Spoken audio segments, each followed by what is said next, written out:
Welcome back to Hannity. Now, earlier today, the 234 House Republicans held a closed-door meeting to talk about the hot-button issue of immigration reform. Now, Fox News has learned that cheers erupted when the leadership said they would not take up the Senate bill. And after today's private meeting, House Republican leaders put out a joint statement. Now, it reads, in part, quote, "Today, House Republicans affirm that rather than take up the flawed legislation rushed through the Senate, House committees will continue their work on a step-by-step, common-sense approach to fixing what has been a long broken system.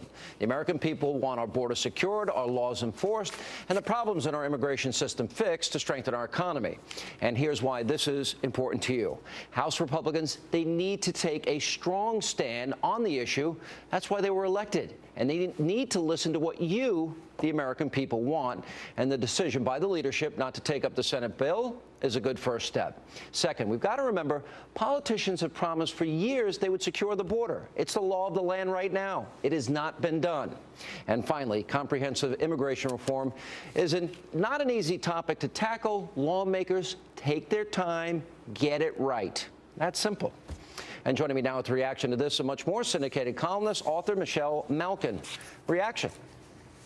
Well, I have to give my qualified applause and praise to the Republican House leadership for listening to their own base, their own staunch, conservative, pro-border security, pro-homeland security members.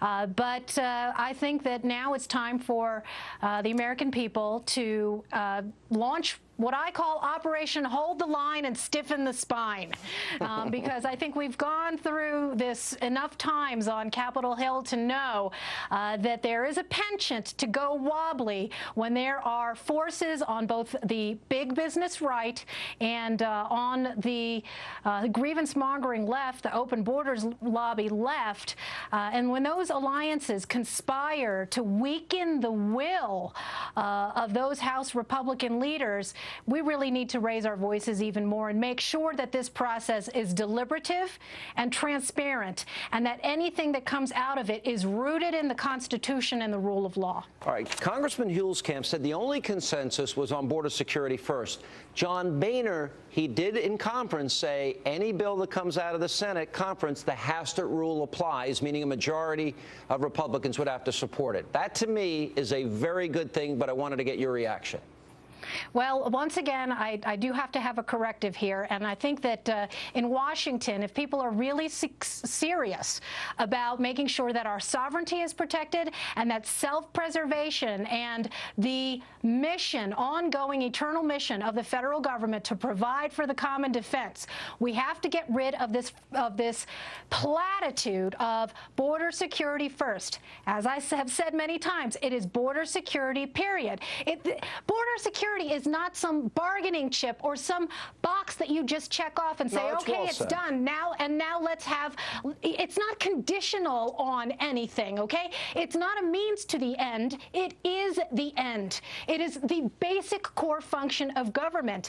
And, you know, what you have here are these gang of aiders, especially the Republicans, your McCain and Graham and Rubio, who continue to be deluded into thinking that this is something that they can give away and get something in return and appease all of these people who think that the ultimate goal is building a pathway to citizenship for 20 million illegal aliens. No, that is not the fundamental goal of our government, and it shouldn't be of any Republican who's worth his salt. What did you think of the comments by Speaker Boehner and Congressman Paul Ryan arguing to the conference that they would be in a much weaker position if they failed to act? You know what? They really just need to enforce the laws that are already on the book and resist mightily this pressure to basically Obamacare-ize immigration policy. So the statement that they put out, I think, is very reassuring, but I've heard enough from people behind the scenes, House Republicans on the Hill, who have been staunchly for ensuring that we abide by the Constitution and that we make sure that we are doing right by the people who follow the law law and are doing it the right way. Any kind of quote-unquote immigration reform has to recognize that the goal is immigration control, that it is up to our country to decide and to do it in a deliberate way who gets in, who stays out, and to make sure that people who don't belong here are kept out. If you look at every door into this country, the front door, the back door, the revolving door, they're all busted. And so we don't say, well, you know, we can fix all of this, just wait a couple of years, we've got this grand scheme now, and just trust us. No, no, no, no. I think the default has to be distrust, because we can't even do the basic things. For example, and I think this is hopefully what the House Republican leadership understands now, in their statement, they said that we need a step-by-step common sense approach. Start with one thing and prove you can do it. The entry-exit system, which they had promised and passed into law 6 times over the last 17 years and have yet to produce. No, do one thing, prove it. The border by law now should be secure. All right, you said border security, period. And, yes, and we have the right as a country to sovereign borders. All right, assuming, and that's a big assumption here, we're talking about politicians, assuming they get the job done. What about the people that are in this country illegally? What would Michelle Malkin do?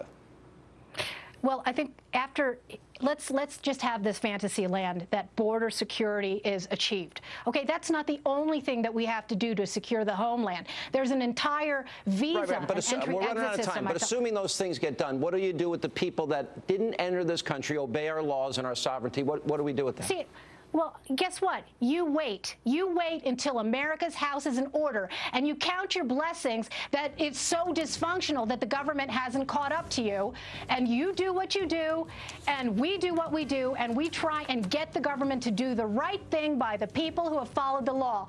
There are millions of people waiting and who have applied. There are 600,000 people who have been ordered deported who have yet to be deported, and of course there are 11 million people out of work who should take priority over the 30 million people who are here illegally. All right, period. Michelle, great to see you.